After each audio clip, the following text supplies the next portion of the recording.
আমেরিকাতে আসার পর আমি কখনো দেখিনি যে লোডশেডিং হয়েছে। এই যে অনেক বড় বড় ঝড় হয় ফ্লোরিডাতে, তারপর অনেক সময় অনেক বড় ক্যাটাগরির ঘূর্ণিঝড় হয়।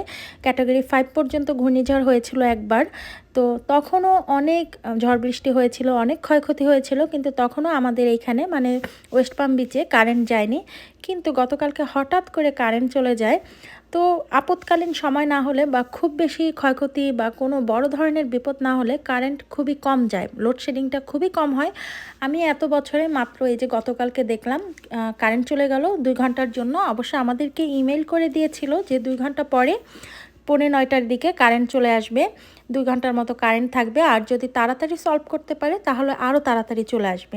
তো যাই হোক, এই যে এত বড় বড় ঝড় হয়, বৃষ্টি হয় ফ্লোরিডাতে, তো অনেক ঝড় বৃষ্টি হয় মাঝে মাঝে।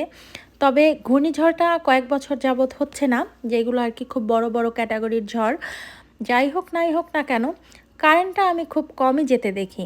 খুব একটা লোডশেডিং হয় না, কখনোই হয়নি। আমি এত বছরের মধ্যে আর কি গতকালকেই দেখলাম কারেন্টটা চলে গেল। তাও আমাদের নোটিশ দিল, হয়তো বা কোনো কিছু তারা ঠিক করবে, বা যে কোনো অন্য কোনো কারণে হয়তো বা কারেন্ট চলে গিয়েছে। তো আমিও জানতাম লোডশেডিং হয় না, কিন্তু দেখে ফেললাম যে আমেরিকাতেও লোডশেডিং হয়।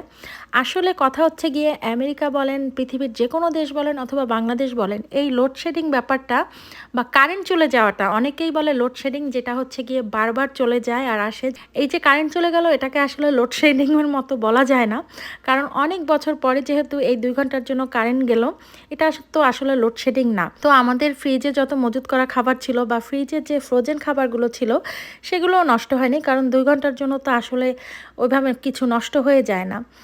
আর আমি এখানে কিছু ফ্রোজেন করে রাখবো। এটা হচ্ছে গিয়ে টমেটো আর পেঁয়াজ আমি একসাথে ব্লেন্ড করে রেখেছিলাম, আর এটা হচ্ছে গিয়ে রসুন।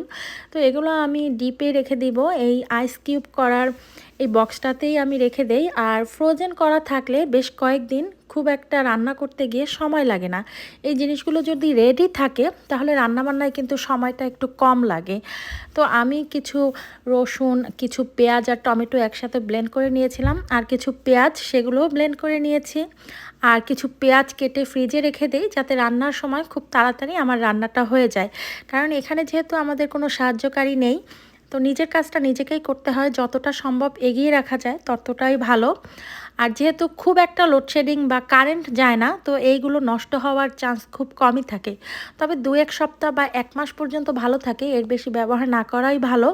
2 সপ্তাহ পর পর আসলে এগুলো রেডি করে নিলেই হয়, তাহলে নষ্ট হওয়ারও ভয় থাকে না, অথবা কোনো কিছু কারেন্ট চলে গেলে নষ্ট হবে বা এরকম কিছু হবে তার টেনশন থাকে না।